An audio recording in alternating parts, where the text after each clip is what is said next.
योग दर्शनम। ओम नमो वेंकटेशाय। अंतराय वारण अंतकाय दारुण गोविंद गोविंद। विदित सकल वेद्यं वीत संस्कार वृंदम विमतिरहितमाद्यं वीतराग प्रकोपम विपचन कृतिहीनं विश्वपूज्यं महांतं वियुत कलनजालं विघ्नहर्तारमीडे అని మహాయోగేశ్వరేశ్వరుడైన శ్రీ వెంకటేశ్వర స్వామి వారిని భక్తిగా నమస్కరించుకుంటూ పతంజలి మహర్షి గారు రచించిన యోగ సూత్రాలను ఆధారంగా చేసుకుని యోగ దర్శనాన్ని అధ్యయనం చేసేటువంటి కార్యక్రమానికి ఈ శుభ సాయంకాల వేళ మనం శ్రీకారం చుట్టుకుందాము. ప్రారంభంలో ఆచార్యుల వారితో కలిసి ప్రార్థనా శ్లోకాలను చదువుకుందాము. ఈ కార్యక్రమానికి శుభారంభం చేసుకుందాము. ఓం నమో నారాయణాయ. శ్రీ గురు ప్రార్థనా. గురుర్బ్రహ్మా గురుర్విష్ణుః గురుర్దేవో మహేశ్వరః గురుః సాక్షాత్ పరం బ్రహ్మ తస్మై శ్రీ గురవే నమః. శ్రీనివాస ప్రార్థనా. వెంకటేశ శ్రీనివాస లక్ష్మీపతిరమామయః అమృతాంశో జగద్వంద్యః గోవింద శాశ్వత ప్రభు. పతంజలి ప్రార్థనా.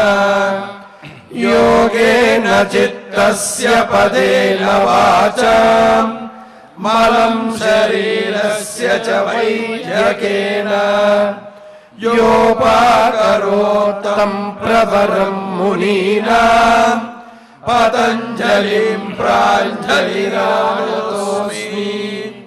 నమో హిరణ్యగర్భాదిభ్యః యోగ విద్యా సంప్రదాయ కర్తృభ్యః వంశస్య నమో మహాత్యం నమో గురుభ్యః. శ్రీ గురుభ్యో నమః.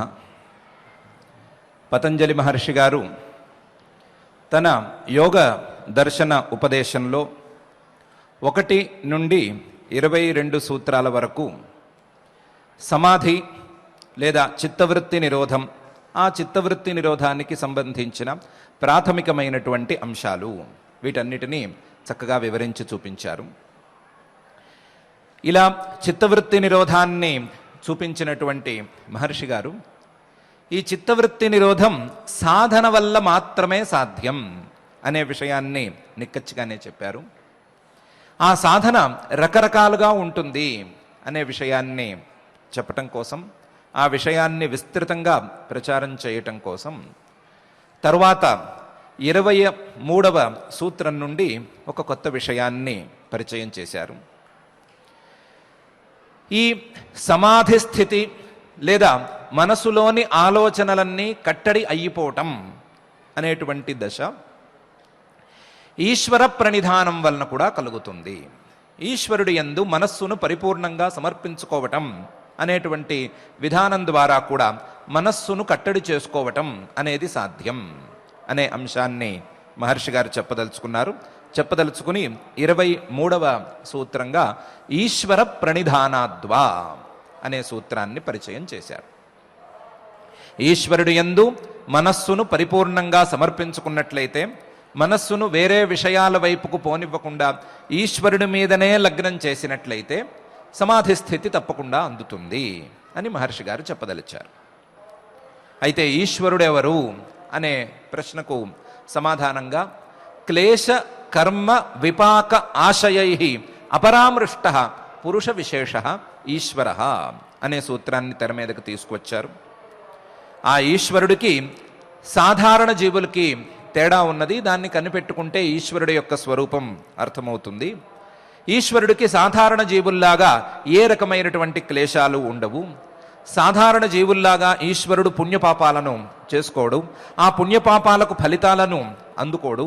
సాధారణ జీవుల్లాగా ఏదో ఒక జ్ఞానాలనో ఆలోచనలనో పెంచుకుని వాటి ద్వారా సంస్కారాలను మనసులో పేరబెట్టుకోడు. అలా పేర పెట్టుకోనటువంటి పురుష విశేష ఈశ్వర. జీవుల్లాగానే చేతన స్వరూపంగానే ఉండేటువంటి వాడు ఈ ఈశ్వరుడు, కానీ జీవుడి కంటే విభిన్నమైన లక్షణాలను కలిగి ఉండేవాడు అని పరిచయం చేశారు. అంతేకాదు ఆ ఈశ్వరుడు సర్వజ్ఞుడు అనే విషయాన్ని తత్ర నిరతిశయం సర్వజ్ఞ బీజం అనే సూత్రంలో కూడా ప్రతిపాదన చేశారు. ఆ ఈశ్వరుడిలో నిరతిశయం సర్వజ్ఞ బీజం, ఆయన సర్వజ్ఞుడవటానికి కావలసినటువంటి కారణం నిరతిశయంగా ఉన్నది, లేదా నిరతిశయమైన సర్వజ్ఞత్వానికి బీజం కారణం ఆ ఈశ్వరుడిలో ఉంది. ఈశ్వరుడు నిరతిశయ సర్వజ్ఞుడు, జీవులలాగా అల్పజ్ఞుడు కాడు, కొంతమందిలాగా ఏదో కొన్ని విషయాలను మాత్రమే తెలుసుకున్నవాడు కాడు, కొంతమందిలాగా కొన్ని విషయాల గురించిగానే పూర్తి విజ్ఞానాన్ని సంపాదించుకున్నవాడు కాదు. అన్ని విషయాల గురించి పూర్తి విజ్ఞానం ఉన్నవాడు. భూత భవిష్యత్ వర్తమాన కాలాల్లోనూ స్థూల సూక్ష్మాలలోనూ అన్నిటిలోనూ సమానంగా తన ప్రజ్ఞను కలిగి ఉన్నవాడు. ఈయన సర్వజ్ఞుడు అనే అంశాన్ని మనకు ఉపపాదన చేశారు. ఉపపాదన చేసి ఈయన ఎప్పటి నుంచి ఉన్నాడు అనే ప్రశ్నకు సమాధానం లేదు. సహా పూర్వేషామపి గురు కాలేన అనవచ్ఛేదాత్. ఆయనకు కాలంతో సంబంధం లేదు. పూర్వేషామపి సృష్ట్యాదిలో ఉండేటువంటి హిరణ్యగర్భాదులకి, సృష్ట్యాదిలో ఉండేటువంటి మహర్షులకి, వీళ్ళందరికీ కూడా గురువు ఆయన. తన సర్వజ్ఞత్వాన్ని తనతో పరిమితం చేసుకోకుండా తన జ్ఞానాన్ని సరి అయిన వారికి అందించేవాడు మాత్రమే కాకుండా ఈయన కాలంతో సంబంధం లేనటువంటి శాశ్వతుడైన పురుషుడు అనే అంశాన్ని కూడా ఈశ్వరుడికి సంబంధించి మనకు ప్రతిపాదన చేశారు. పూర్వేషామపి గురు కాలేన అనవచ్ఛేదాత్ అనేటువంటి సూత్రంలో. ఇటువంటి ఈశ్వరుడిని ఎలా ప్రణిధానం చేసుకోవాలి, లేదా ఈ ఈశ్వరుడి మీద మనస్సును ఎలా సమర్పించుకోవాలి అనే అంశానికి ఒక ఉపాయంగా తస్య వాచక ప్రణవ అనే సూత్రాన్ని తీసుకొచ్చారు. ఆ ఈశ్వరుడిని బోధించేటువంటి అక్షరం, ఆ ఈశ్వరుణ్ణి బోధించేటువంటి మంత్రం ప్రణవ మంత్రం. ఆ ప్రణవ మంత్రంతో ఈశ్వరుడిని అర్థం చేసుకోవచ్చు, ఈశ్వరుడిని ప్రణవ వాచ్యంగా అర్థం చేసుకోవచ్చు అని చెబుతూ, ఆ ప్రణవాన్ని గురుముఖత గనక ఉపదేశం పొంది ఆ నియమ నిష్ఠలతో ప్రణవ మంత్రాన్ని గనక జపం చేసుకున్నట్లయితే, ఆ ప్రణవ జపాన్ని ఆ ప్రణవార్థంగా ఈశ్వరుణ్ణి ధ్యానించటం దాకా గనక తీసుకువెళ్ళగలిగినట్లయితే ఫలితం ఉంటుంది అనే అంశాన్ని చెప్పటం కోసం తజ్జప తదర్థ భావనం అనే సూత్రం కూడా చెప్పారు. తజ్జప ఆ ప్రణవ మంత్రం యొక్క జపం అంటే తదర్థ భావనం, ప్రణవ మంత్రార్థంగా ఈశ్వరుణ్ణి మనస్సులో భావించుకోవటం అనే అంశాన్ని చెప్పారు. చెప్పి ఇలా గనక ప్రణవ మంత్రార్థంగా ఈశ్వరుణ్ణి భావించి ఈశ్వరుడి మీద మనస్సు నుంచి ఈశ్వర తత్వాన్ని అర్థం చేసుకుని ఆ ఈశ్వరుడి మీద నుంచి మనస్సు తొలగిపోకుండా గనక కట్టడి చేసుకోగలిగినట్లయితే తతః ప్రత్యక్చేతనాధిగమోప్యంతరాయ భావశ్చ అనే ఫలితం లభిస్తుంది అని చెప్పారు. ఈ సాధన వలన, ఈశ్వరుడి మీద మనస్సును ఉంచుకునేటువంటి ఈ ప్రయత్నం వలన ప్రత్యక్చేతనాధిగమ, ఈశ్వర సాక్షాత్కారం కలిగి ఆ ఈశ్వర సాక్షాత్కారం ద్వారా తన యొక్క తత్వం కూడా చక్కగా తెలిసి ఈశ్వర తత్వానికి తన తత్వానికి ఉండేటువంటి తేడాలు సామ్యాలు అన్నీ స్పష్టంగా అర్థమయ్యి ప్రత్యక్చేతనం, తన యొక్క స్వస్వరూపం అనేది చక్కగా తెలుస్తుంది. అలా తెలియటం మాత్రం కాకుండా ఈశ్వరుడి యొక్క అనుగ్రహంతో అంతరాయ భావశ్చ, యోగ సాధనలోనూ యోగ సిద్ధులలోనూ వచ్చేటువంటి అంతరాయాలు విఘ్నాలు అన్నీ కూడా తొలగిపోతాయి అని మహర్షి గారు ఈ సూత్రంలో చెప్పారు. తతః ప్రత్యక్చేతనాధిగమ అపి అంతరాయ భావశ్చ అని. ఇలా 7 సూత్రాలలో ఈశ్వర ప్రణిధానం ద్వారా మనస్సును కట్టడి చేసుకోవచ్చు, లేదా ఈశ్వర ప్రణిధానం ద్వారా సమాధి స్థితిని పొందవచ్చు అని చెప్పినటువంటి మహర్షి గారు ఈశ్వర ప్రణిధానం కేవలం సమాధి స్థితిని మాత్రమే తీసుకొస్తుంది కాబట్టి దాన్ని అనుసరించాలి లేదా దాన్ని ఆచరించాలి అని కాదు. దాని ద్వారా యోగ విఘ్నాలు, యోగాంతరాయాలు కూడా తొలగిపోతాయి కాబట్టి కూడా ఈశ్వర ప్రణిధానం అనేది తప్పనిసరి. ఈశ్వర ప్రణిధానం ఒక ఆప్షన్ కాదు, ఈశ్వర ప్రణిధానం అనేది తప్పక చేయనిసరి తప్పనిసరిగా చేయవలసినటువంటి పని అనే అంశాన్ని చెప్పారు. అయితే ఏ అంతరాయాలను ఈ ఈశ్వర ప్రణిధానం పోగొడుతుంది, లేదా ఈశ్వరానుగ్రహం వలన ఏ రకమైనటువంటి విఘ్నాలు పోతాయి అనే అంశాన్ని చూపించటం కోసం మహర్షి గారు మళ్ళీ 2+1 3 సూత్రాలను, పై సూత్రాలను వాడుకున్నారు. అందులో ప్రధానంగా వ్యాధి, స్థాన, సంశయ, ప్రమాద, ఆలస్య, అవిరతి, భ్రాంతి జ్ఞాన, అలబ్ధ భూమికత్వ, అనవస్థితత్వాన్ని చిత్త విక్షేప తే అంతరాయా అనేటువంటి సూత్రంలో యోగాంతరాయాలు ప్రధానంగా 9 ఉన్నాయి. అది వ్యాధి అంటే శరీరంలోనూ మనస్సులోనూ కలిగేటువంటి వ్యాధి, రోగం అనేది ఒక అంతరాయం. స్థానం, మనస్సులో ఏ రకమైనటువంటి మంచి పని చేయకూడని పరిస్థితి, లేదా మనసు గడ్డకట్టిపోయినటువంటి పరిస్థితి అనేది ఒక యోగాంతరాయం. సంశయం, నిరంతరం ఫలితం మీద కానీ, క్రియ మీద కానీ, ప్రమాణం మీద కానీ, చేయవలసినటువంటి కర్తవ్యం మీద కానీ ఎంతసేపు నిర్ణయం కోసం ప్రయత్నం చేసినా సరే సంశయమే, సందేహమే కలుగుతూ ఉండటం అనేది ఒక పెద్ద యోగాంతరాయం. సాధనలో ముందడుగు వేయలేకపోవటం, సాధనకు కావలసినటువంటి ప్రధానమైన నిర్ణయాన్ని తీసుకోలేకపోవటం అనేది పెద్ద అంతరాయం లేదా పెద్ద విఘ్నం. అలాగే ఒకవేళ పొరపాటున నిర్ణయం కలిగినా సరే ఆ నిర్ణయాన్ని అమలు పరచలేకపోవటం అనేటువంటి ప్రమాదం, యోగ సాధనాలను అనుష్ఠించలేకపోవటం అనేది ఒక పెద్ద యోగాంతరాయం. ఆలస్యం అంటే బద్ధకం, పెద్ద అంతరాయం. అది శారీరకమైన బద్ధకమైనా అవ్వచ్చు, లేదా మానసికమైనటువంటి బద్ధకమైనా అవ్వచ్చు. 2 రకాల బద్ధకాలు మహాయోగాంతరాయాలు. అలాగే మనస్సుకు విషయాల మీద, వస్తువుల మీద ఉండేటువంటి ప్రవృత్తిని ఆపుకోలేకపోవటం, అవిరతి, మనస్సును విషయం వైపు కదులుతూ ఉండగా దాన్ని అడ్డగించుకోలేకపోవటం అనేది కూడా ఒక అవిరతి అనే పేరుతో పిలువబడేటువంటి పెద్ద యోగాంతరాయం. ఇవి కాక భ్రాంతి జ్ఞానం, భ్రమలు, లేదా నేను శరీరం, ఈ శరీరమే నేను అనే భ్రమతో మొదలుపెట్టి జీవులకి సహజంగా ఉండేటువంటి భ్రమలు, ఇవన్నీ కూడా పెద్ద యోగాంతరాయాల కింద లెక్కకొస్తాయి. ఇవన్నీ కాక యోగంలో అభ్యాసం చేస్తూ ఉండగా ఆ అభ్యాసం చేస్తున్న దానికి ఫలితం సరి అయిన సమయంలో అందకపోవటం అనేది ఒక యోగాంతరాయం. అందినటువంటి చిన్నపాటి ఫలితం కూడా నిలవకపోవటం అనేది మరొక యోగాంతరాయం. మామూలు మాటల్లో చెప్పుకోవాలి అంటే ఏకాగ్రత కుదరకపోవటం అనేది ఒక యోగాంతరాయం. ఏకాగ్రత కాస్తంత కుదిరితే అది నిలవకపోవటం అనేది మరొక యోగాంతరాయం. ఇలా 9 రకాల విఘ్నాలు ప్రధానంగా ఉన్నాయి. ఈ 9 రకాల విఘ్నాలు కూడా ఈశ్వరానుగ్రహం వలన తొలగిపోతాయి. ఈశ్వరానుగ్రహంతో మాత్రమే ఈ యోగాంతరాయాలు పోతాయి అనే విషయాన్ని చెప్పారు. చెప్పి యోగాంతరాయాలు అంటే ఇవి చిత్త విక్షేపాలు, చిత్తాన్ని కదిలి చేస్తూ ఉంటాయి.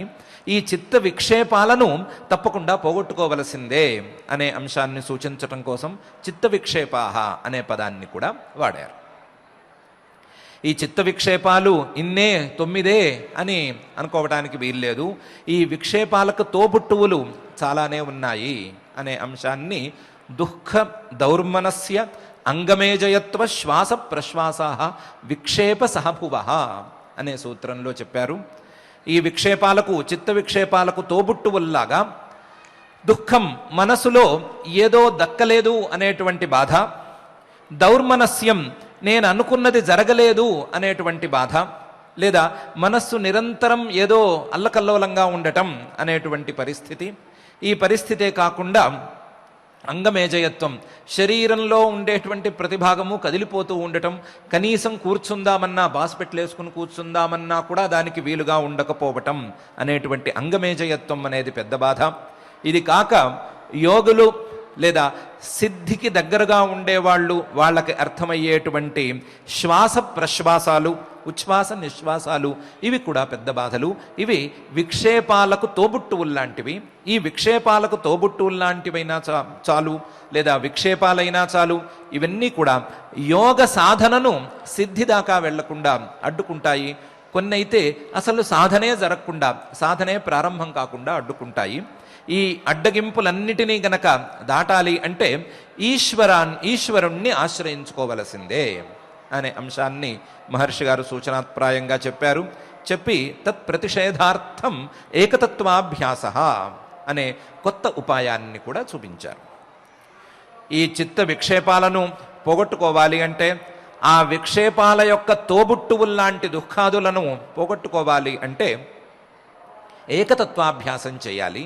మానవులకు సహజంగానే అనేక విషయాల మీద, వేరువేరు విషయాల మీద మనస్సును మళ్లించుకోవటం అనేది ఒక అలవాటుగా మారిపోయింది. మల్టీ టాస్కింగ్ అనే దాన్ని గొప్పగా భావించటం అనేది కూడా అలవాటైపోయింది.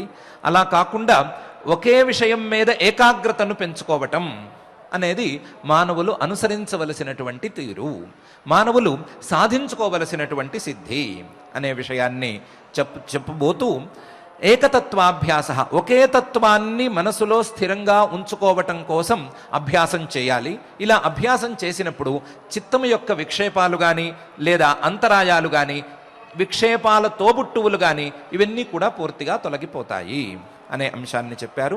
తత్ప్రతిషేధార్థం ఏకతత్వాభ్యాస అనేటువంటి సూత్రంలో. ఇలా 2 సెగ్మెంట్లలో ఈశ్వర ప్రణిధానంతో మొదలుపెట్టి ఈశ్వర ప్రణిధానం ద్వారా, ఆ ప్రణవోపాసన ద్వారా, ఈశ్వరానుగ్రహం ద్వారా అంతరాయాలు పోవటం అనే ఒక అంశాన్ని, ఆ అంతరాయాలను విక్షేప సహభువాలను అంటే విక్షేపాల యొక్క తోబుట్టువులను చూపించి ఈ రెండిటినీ పోగొట్టుకోవటానికి ఏకతత్వాభ్యాసం చేయాలి అనే 2 అంశాలను చూపించినటువంటి మహర్షి గారు, అసలు ఇలాంటి దోషాలన్నీ పోవాలి అంటే ఏం చేసుకోవాలి, ఏ రకమైనటువంటి సాధన సాధారణ మానవులు ప్రారంభించుకోవాలి అనే అంశాన్ని చెప్పగోరుతూ పై సూత్రాలలో చిత్త పరికర్మలు అనేటువంటి కొన్ని క్రియలను పరిచయం చేయటానికి పూనుకున్నారు. అందులో మొదటిదిగా మైత్రీ కరుణా ముదితోపేక్షాణం సుఖ దుఃఖ పుణ్యాపుణ్య విషయాణం భావనాతశ్చిత్త ప్రసాదనం అనేటువంటి సూత్రంలో మైత్రీ కరుణా ముదిత ఉపేక్షలు అనేటువంటి 4 చిత్త పరికర్మలను పరిచయం చేశారు. మైత్రి సమస్త భూతాలలోనూ, ప్రాణులన్నిటిలోనూ మిత్రభావం అనేది ఒక చిత్త పరికర్మ, చిత్తాన్ని శోధనం చేసుకునేటువంటి ఒక క్రియ, చిత్తాన్ని శుభ్రం చేసుకునేందుకు ఒక సాధనం. అలాగే కరుణ, ఎవరైనా కష్టాలలో ఉంటే వారిని చూసి జాలిపడటం అనేది ఒక క్రియ. ముదిత, ఎవరైనా మంచి పనులు చేస్తూ ఉంటే వారిని చూసి సంతోషపడటం అనేది ఒక చిత్త పరికర్మ. ఉపేక్ష, ఎవరైనా చెడు పనులను చేస్తూ ఉంటే, పాపకర్మలను చేస్తూ ఉంటే వారిని చూసి వారి మీద అశ్రద్ధతో ఉండటం, వారితో తమ మనస్సును కలుపుకోకపోవటం, ఆ క్రియలలో తమ మనస్సు జ్వరబడకుండా చూసుకోవటం అనేది చిత్తాన్ని శుభ్రం చేసుకునేందుకు సాధనాలు అని చెప్పారు. ఇలా గనక మైత్రీ కరుణా ముదిత ఉపేక్షలు అనే 4 సాధనాలను గనక గట్టిగా పట్టుకోగలిగినట్లయితే చిత్తం ప్రసన్నమవుతుంది. చిత్తంలో ఉండేటువంటి, మనసులో ఉండేటువంటి అల్లకల్లోలాలన్నీ తొలగిపోయి చిత్తం ప్రశాంతంగా మారుతుంది. భావనాత చిత్త ప్రసాదనం అని చెప్పారు. ఇందులో భావనాత అనే పదాన్ని మహర్షి గారు చాలా ప్రధానంగా చెప్తున్నారు. దీన్ని భావనాత మళ్ళీ మళ్ళీ ప్రయత్నం చేస్తూ, మళ్ళీ దీని గురించి ఆలోచిస్తూ ఈ సద్గుణాలన్నిటినీ గనక అలవాటు చేసుకున్నట్లయితే చిత్తప్రసాదం లేదా చిత్తప్రసన్నత అనేది తప్పకుండా కలిగి తీరుతుంది అని మహర్షి గారు చెప్పదలిచారు. ఇలా ఒక చిత్త పరికర్మను లేదా ఒక రకమైనటువంటి చిత్త పరికర్మను చెప్పినటువంటి మహర్షి గారు ప్రచ్ఛర్దన విధారణాభ్యాం వా ప్రాణస్య అనే తరువాతి సూత్రంలో ప్రాణాయామాన్ని కూడా ఒక చిత్త పరికర్మగా చెప్పారు. చిత్తం, మనస్సు అదుపులోకి రావాలి అంటే దానికి ప్రాణాయామం ఒకటే మార్గం. ప్రాణాయామాన్ని గనక సరి అయిన రీతిలో అభ్యాసం చేసుకోగలిగినట్లయితే మనస్సు అదుపులోకి వస్తుంది, మనస్సు శుభ్రపడుతుంది, మనస్సు ప్రసన్నమవుతుంది, మనస్సు మాట వింటుంది, సాధన కూడా పైకి వెళుతుంది అని చెప్పారు. ప్రచ్ఛర్దన విధారణాభ్యాం వా ప్రాణస్య అనేటువంటి సూత్రంలో. ఇది కాక పై 2 సూత్రాలలో కొంత విశేష పరిశ్రమ చేసి విశేష సిద్ధులను గనక చూసుకున్నట్లయితే శాస్త్రవాక్యాల మీద విశ్వాసం కలుగుతుంది. అలా విశ్వాసం కలిగినప్పుడు శాస్త్రీయమైనటువంటి సాధనాల మీద కూడా శ్రద్ధ పెరుగుతుంది అనే విషయాన్ని విషయవతీవా ప్రవృత్తిరుత్పన్న మనసస్థితి నిబంధని అనే సూత్రంలోనూ, విశోకావా జ్యోతిష్మతి అనే సూత్రంలోనూ చెప్పారు. ఆయా స్థానాలలో మనస్సును గనక కట్టుదిట్టం చేసి అట్టు పెట్టుకోగలిగితే ధారణ అనే పేరుతో పిలువబడేటువంటి ఈ చిన్నపాటి యోగాభ్యాసాన్ని చేయగలిగినట్లయితే చిన్నపాటి సిద్ధులు కొన్ని అందుబాటులోకి వస్తాయి. ఆ సిద్ధులను ఒక దివ్యమైనటువంటి అనుభూతులను గనక ఒకసారి పరిచయం చేసుకున్నట్లయితే, వాటిని చూసినట్లయితే, వాటి రుచి చూసినట్లయితే, ఇట్లాంటి దివ్యమైన అనుభూతుల కంటే కోటి రెట్లైనటువంటి శాశ్వతమైన ఆనందం తప్పకుండా మనకు అందుతుంది అనే విశ్వాసం కలుగుతుంది. ఇలాంటి శాశ్వతమైన ఆనందం పొందాలి అంటే శాస్త్రీయమైన మార్గం ఒక్కటే దారి అనే మాట కూడా రుజువవుతుంది. అలా రుజువయ్యేందుకు, విశ్వాసం కలిగేందుకు చిన్నపాటి ధారణా ప్రయత్నం చేసుకోవచ్చు. ఆయా ప్రదేశాలలో మనస్సును స్థిరం చేసుకునేందుకు ప్రయత్నం చేసుకోవచ్చు. యోగాభ్యాసాన్ని యోగశాస్త్రీయమైనటువంటి రీతిలో చేసుకోవచ్చు. చేసుకుని ఆ దివ్యమైన అనుభూతిని, స్వల్పకాలికమైన లేదా స్వల్ప పరిమాణంలో ఉండేటువంటి దివ్యానుభూతిని పొందవచ్చు. పొంది అనుభూతిని నిర్ణయించుకుని ఆ అనుభూతి ద్వారా శాస్త్రీయమైనటువంటి వాక్యాల విశ్వాసాన్ని మనం పొందవచ్చు అనే విషయాన్ని చెప్పారు. చెప్పి అందులోనే కొంచెం టాప్ ఎండ్ లాంటి విశోకావా జ్యోతిష్మతి అనేటువంటి విధానాన్ని కూడా చెప్పారు. మనస్సును హృదయ పుండరీకంలో స్థిరంగా ఉంచగలిగితే వచ్చేటువంటి దివ్యానుభూతిని జాగ్రత్తగా గమనించుకోగలిగితే, ఆ దివ్యానుభూతిని 2 రకాలుగా విభాగం చేసుకుని ఆ దివ్యానుభూతికి శోక సంబంధం ఎలా లేకుండా ఉన్నది అనే అంశాన్ని గనక తెలుసుకోగలిగినట్లయితే అప్పుడు కూడా ఇదే విశ్వాసం కలుగుతుంది. ఆ విశ్వాసంతో సాధన చేసుకోవచ్చు అనే విషయాన్ని చెప్పారు విశోకావా జ్యోతిష్మతి అనేటువంటి సూత్రంలో. ఇంత చెప్పిన తరువాత తాను ఇంతకు ముందు చెప్పినటువంటి అభ్యాస వైరాగ్యాభ్యాంతన్నిరోధ అనే సూత్రంలో ప్రధానమైనటువంటి వైరాగ్యం లేకుండా ఏ సాధన ముందుకు వెళ్ళదు అనే విషయాన్ని దృష్టిలో ఉంచుకుని, ఈ వైరాగ్యాన్ని సరిగ్గా సాధించుకోవాలి అంటే, మనస్సును విషయ భోగాల వైపుకు వెళ్లకుండా ఆపుకోవాలి అంటే ఒక చిత్త పరికర్మ తప్పకుండా చేయాలి. ఆ చిత్త పరికర్మ వీతరాగ విషయం వా చిత్తం అనే తీరులో ఉండాలి అని సూత్రాన్ని చెప్పారు. వీతరాగ విషయం వా చిత్తం, ఎవరైతే మహానుభావులు ఏ రకమైనటువంటి రాగద్వేషాలు లేకుండా, ఏ కోరికలు లేకుండా సాధన చేసుకుని సిద్ధిని అందుకుని మనకు కనిపిస్తున్నారో, మనకు ప్రత్యక్షంగా కనిపించిన వారైనా కావచ్చు, లేదా పురాణాలలో ప్రమాణపరంగా కనిపించిన వారైనా కావచ్చు, వారిని గురించి ఆలోచించుకుంటూ వారి చరిత్రలను, వారు చేసుకున్నటువంటి సాధనలను, వీటిని మనసులో ఉంచుకున్నట్లయితే వారిలాగానే మనసులోంచి కోరికలు తొలగిపోవటం అనేది జరుగుతుంది. జరిగినప్పుడు మనస్సు శుద్ధపడుతుంది. మనస్సు శుద్ధపడినప్పుడు ప్రసన్నమవుతుంది. ప్రసన్నమైనప్పుడు మాట వింటుంది అనే విషయాన్ని వీతరాగ విషయం వా చిత్తం అనేటువంటి సూత్రంలో చెప్పారు.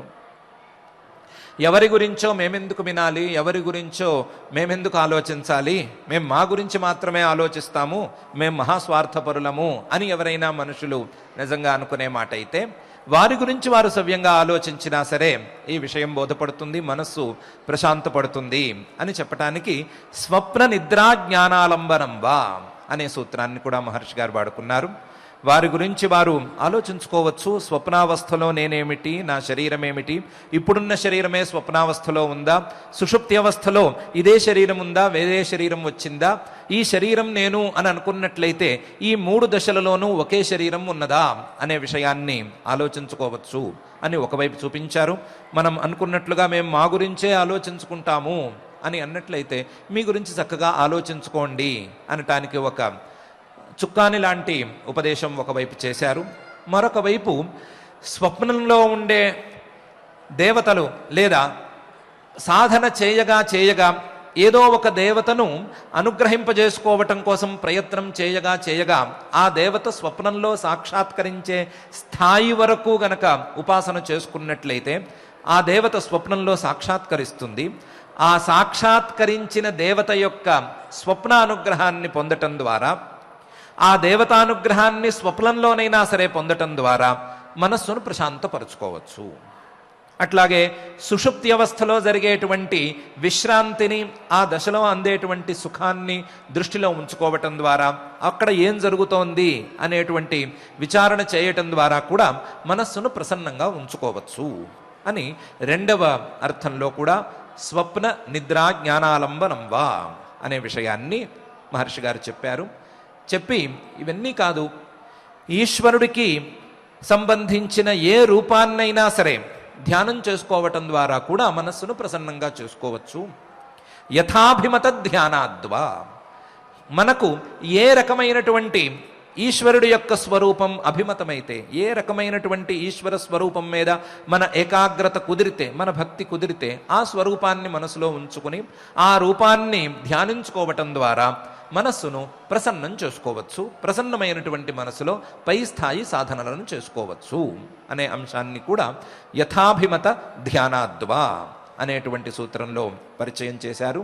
పరిచయం చేసి ఈ చిత్త పరికర్మలు, మైత్రీ కరుణాముదిత అని సూత్రంలో చెప్పినటువంటి మొదటి చిత్త పరికర్మ, అలాగే ప్రాణాయామం అనే రెండవ చిత్త పరికర్మ, విషయవతీవా ప్రవృత్తి అని చెప్పినటువంటి మూడవ చిత్త పరికర్మ, విశోకావా జ్యోతిష్మతి అని నాలుగవ చిత్త పరికర్మ, అలాగే వీతరాగ విషయంబా చిత్తం అని చెప్పబడినటువంటి ఐదవ చిత్త పరికర్మ, స్వప్న నిద్రాజ్ఞానాలంబరం వా అనే ఆరవ చిత్త పరికర్మ, అలాగే యథాభిమత ధ్యానాద్వా అనే సూత్రంలో చెప్పబడిన ఏడవ చిత్త పరికర్మ. ఈ చిత్త పరికర్మల ద్వారా పరమాణు పరమ మహత్వాంత అస్య వశీకార అనే ఫలితం దక్కుతుంది అనే అంశాన్ని చెప్పారు. పరమాణువులలో అతి సూక్ష్మమైనటువంటి వస్తువులలో ఉండేటువంటి విశేషాలు కూడా తెలుస్తాయి. పరమ మహత్వాలు అంటే అన్నిటికంటే గొప్పవైనటువంటి పెద్దవైనటువంటి ఆకాశం మొదలైనటువంటి వస్తువుల తాలూకు విశేషాలు తెలుస్తాయి. అన్నిటికంటే గొప్పదైనటువంటి మూల ప్రకృతి యొక్క తత్వం కూడా బోధపడటానికి ఆస్కారం ఉంది. ఇలాంటి ఆస్కారం ఉండటం వలన, మనస్సు యొక్క వ్యాప్తి పెరగటం వలన, మనస్సు యొక్క అవగాహనా శక్తి పెరిగిపోతూ ఉండటం వలన, మనస్సులోని ప్రసన్నత బాగా బలంగా ఉండటం వలన మనస్సు ఏకాగ్రమై మనస్సు వస్తువుల యొక్క మాటను వినటం మానేసి మనస్సు మాటను వస్తువులు వినేటువంటి పరిస్థితి ఏర్పడుతుంది. మనస్సు యొక్క వశంలో వస్తువులు ఉండేటువంటి స్థితి తప్పకుండా అందుతుంది. పరమాణు పరమ మహత్వాంత అస్య వశీకార, ఆ వైరాగ్యం పూర్తి స్థాయికి చేరుతుంది. మనస్సు మాట వినటం అనేది కూడా చివరి స్థాయికి చేరుతుంది అని ఫలితాలను మహర్షి గారు చెప్పారు. తాను చెప్పదలుచుకున్నటువంటి ఈ చిత్త పరికర్మలలో ఉపయోగించుకోవటం కోసం, అలాగే ఈశ్వర ప్రణిధానం యొక్క ప్రాధాన్యాన్ని గుర్తు చేయటం కోసం, ఈశ్వర ప్రణిధానం యొక్క ఫలితంగా అంతరాయాలను లేకుండా చూసుకోవటం కోసం, వీటన్నిటి కోసం మొదలు ఈశ్వరుణ్ణి పరిచయం చేయటం, ఈశ్వర ప్రణిధానం యొక్క గొప్పదనం చెప్పటం అనే ఒక అంశాన్ని, అలాగే ఈశ్వర ప్రణిధానం ద్వారా పోయేటువంటి అంతరాయాలను పరిచయం చేయటం, ఆ అంతరాయాలను పోగొట్టుకోవటం కోసం ఏకతత్వాభ్యాసాన్ని చేయటం అనేటువంటి రెండవ అంశాన్ని కాక, అసలు సామాన్యంగానే మనస్సును ప్రసన్నం చేసుకోవటం కోసం ఏ చిత్త పరికర్మలను చేయాలి అనేటువంటి మూడవ అంశాన్ని కూడా మహర్షి గారు చూపించారు. ఇలా చిత్త పరికర్మలను చేసుకోవటం ద్వారా మనస్సును ప్రసన్నం చేసుకుని, ప్రసన్నమైన మనస్సుతో సాధన చేసుకున్నట్లయితే సమాధి స్థితి అందటం పెద్ద కష్టమేమీ కాదు అనే అంశాన్ని, తన యొక్క అభిప్రాయాన్ని మహర్షి గారు వెలిబుచ్చారు. మహర్షి గారు చెప్తున్నటువంటి ఈ మూడు అంశాలలో ఈశ్వర ప్రణిధానం మనకు తప్పనిసరి, యోగాంతరాయాలను పోగొట్టుకోవటం అనేది తప్పనిసరి. ఆ యోగాంతరాయాలు కేవలం యోగానికి మాత్రమే అంతరాయాలు కావు, మనం ఏ పని చేద్దామన్నా సరే అడ్డం పడేటువంటి అంతరాయాలు. ఇంతేకాకుండా మనస్సును ప్రసన్నం చేసుకోవటం అనేది చేయక తప్పనిసరి పరిస్థితి.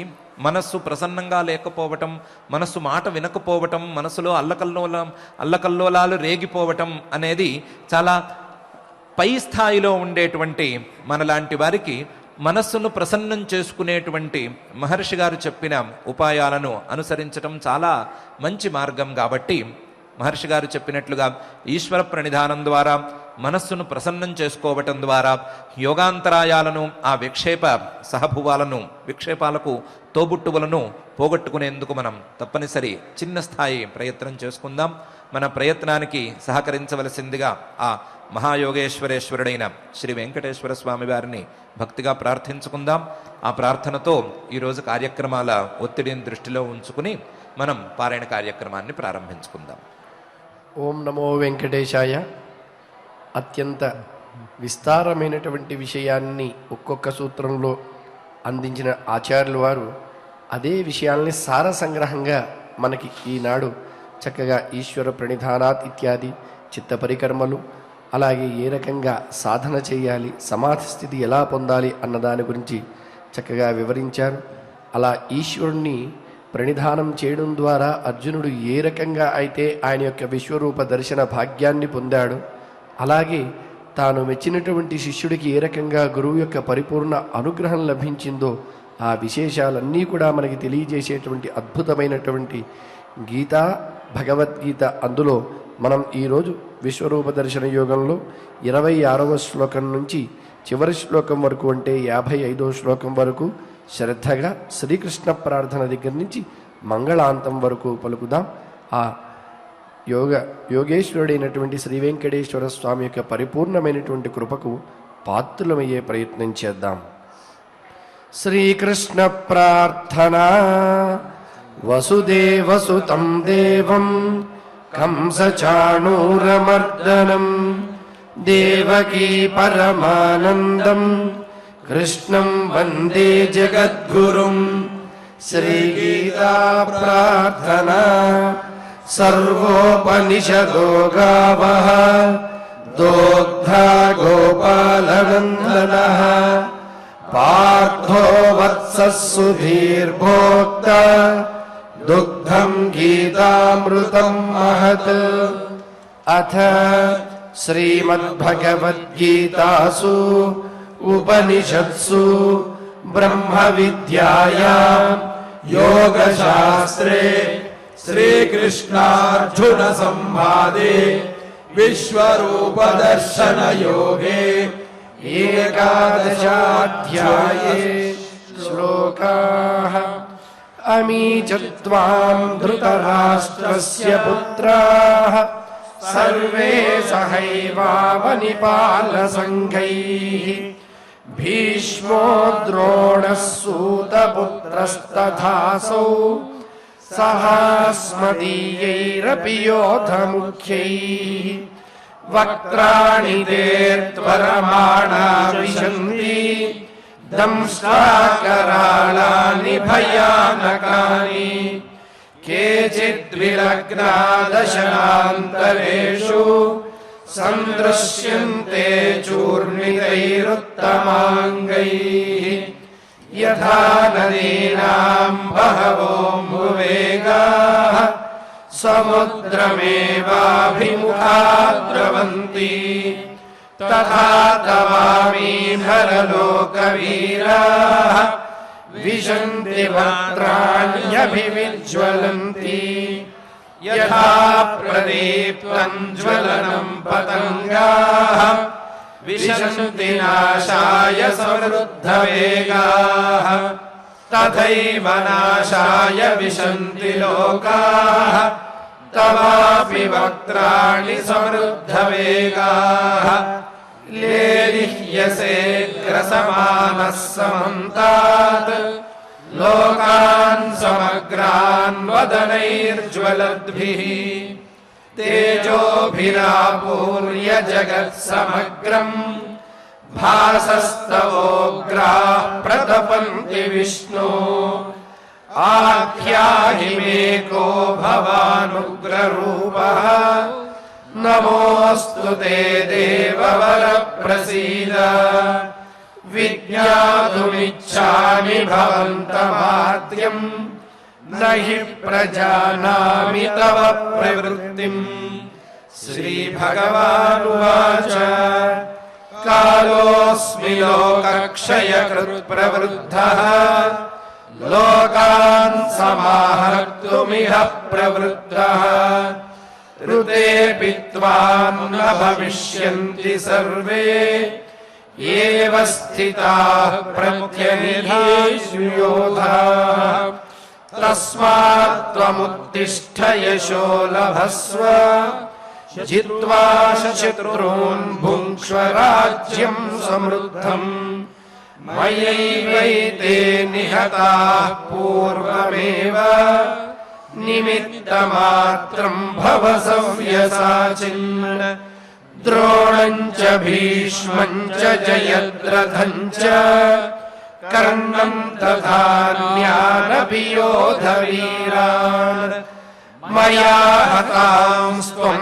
जहिमा व्यधिष्ठाः युध्यस्व चेतासि रणे सपत्नान् सञ्जय उवाच एतच्छ्रुत्वा वचनं केशवस्य कृताञ्जलिर्वेपमानः किरीटी नमस्कृत्वा भूय एवाह कृष्णम् सगद्गदं भीतः प्रणम्य अर्जुन उवाच स्थाने हृषीकेश तव प्रकीर्त्या जगत्प्रहृष्यत्यनुरज्यते च रक्षांसि भीतानि दिशो द्रवन्ति सर्वे नमस्यन्ति च सिद्धसङ्घाः कस्माच्च तेन न मेरन्महात्मन् गरीयसे ब्रह्मणोऽप्यादिकर्त्रे अनन्तदेवेश जगन्निवास त्वमक्षरं सदसत्तत्परं यत् त्वमादिदेवः पुरुषः पुराणः त्वमस्य विश्वस्य परं निधानम् वेत्तासि वेद्यं च परं च धाम त्वया ततं विश्वमनन्तरूप वायुर्यमोऽग्निर्वरुणः शशाङ्कः प्रजापतिस्त्वं प्रपितामहश्च नमो नमस्तेऽस्तु सहस्रकृत्वः पुनश्च भूयोऽपि नमो नमस्ते नमः पुरस्तादथ पृष्ठतस्ते नमोऽस्तु ते सर्वत एव सर्वा अनन्तवीर्यामितविक्रमस्त्वम् सर्वं समाप्नोषि ततोऽसि सर्वः सखेति मत्वा प्रसभं यदुक्तम् हे कृष्ण हे यादव हे सखेति अजानता महिमानं तवेदम् मया प्रमादात् प्रणयेन वापि यच्चावहासार्थमसत्कृतोऽपि विहारशय्यासनभोजनेषु एकोऽथवाप्यच्युत तत्समक्षम् तत्क्षामये त्वामहमप्रमेयम् पितासि लोकस्य चराचरस्य त्वमस्य पूज्यश्च गुरुर्गरीयान् न त्वत्समोऽस्त्यप्यधिकः कुतोऽन्यः लोकत्रयेऽप्यप्रतिमप्रभाव तस्मात् प्रणम्य प्रणिधाय कायम् प्रसादये त्वामहमीशमीड्यम् पितेव पुत्रस्य सखेव सख्युः प्रियः प्रियायार्हसि देव सोढुम् अदृष्टपूर्वम् हृषितोऽस्मि दृष्ट्वा भयेन च प्रव्यथितं मनो मे तदेव मे दर्शय देवरूपम् प्रसीद देवेश जगन्निवास किरीटिनं गदिनं चक्रहस्तम् इच्छामि त्वां द्रष्टुमहं तथैव तेनैव रूपेण चतुर्भुजेन सहस्रबाहो भव विश्वमूर्ते श्रीभगवानुवाच मया प्रसन्नेन तवार्जुनेदम् रूपं परं दर्शितमात्मयोगात् तेजोमयं विश्वमनन्तमाद्यम् यन्मे त्वदन्येन न दृष्टपूर्वम् न वेदयज्ञाध्ययनैर्न दानैः न च क्रियाभिर्न तपोभिरुग्रैः एवं रूपः शक्य अहं नृलोके द्रष्टुं त्वदन्येन कुरु ब्रवीर मा ते व्यथा मा च विमूढभावः दृष्ट्वा रूपं घोरमीदृङ्ममेलम् व्यपेतभिः प्रीतमनाः पुनस्त्वम् तदेव मे रूपमिदं प्रपश्य सञ्जय उवाच इत्यर्जुनं वासुदेवस्तथोक्त्वा स्वकं रूपं दर्शयामास भूयः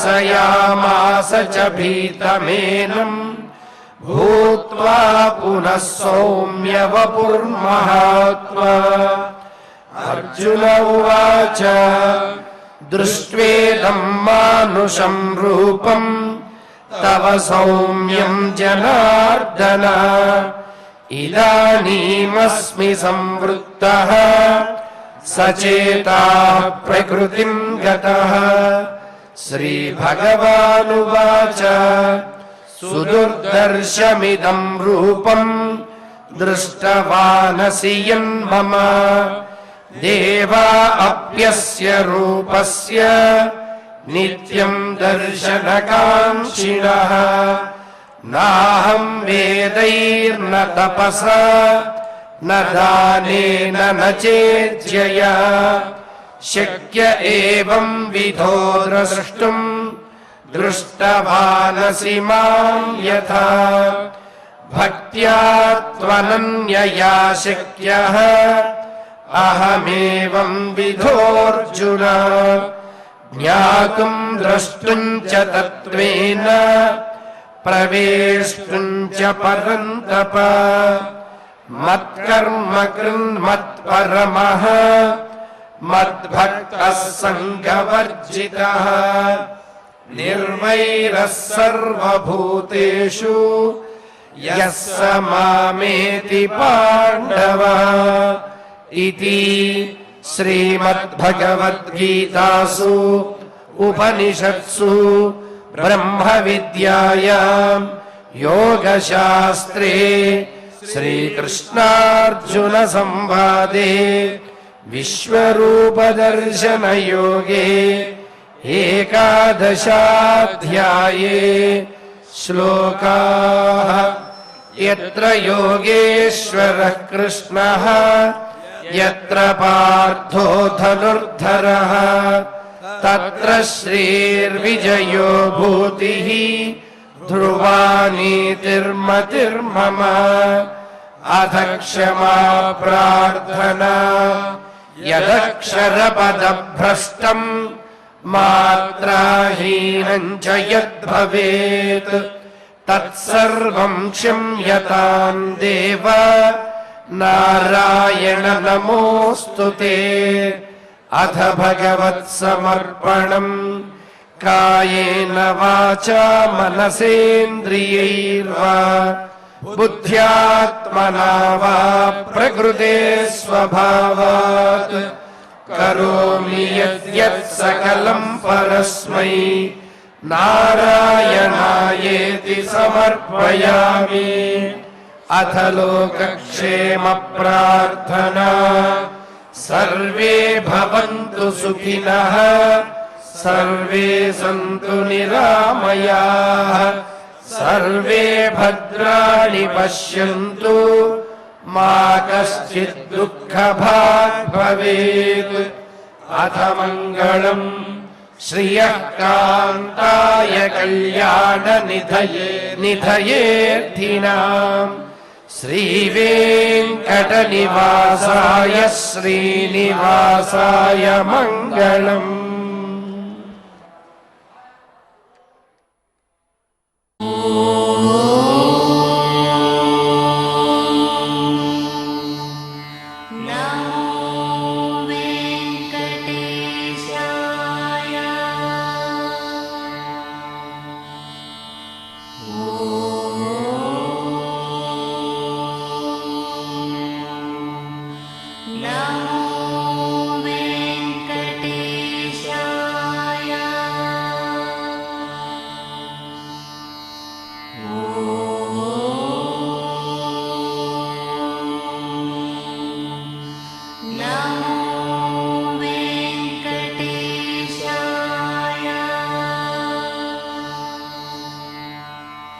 ॐ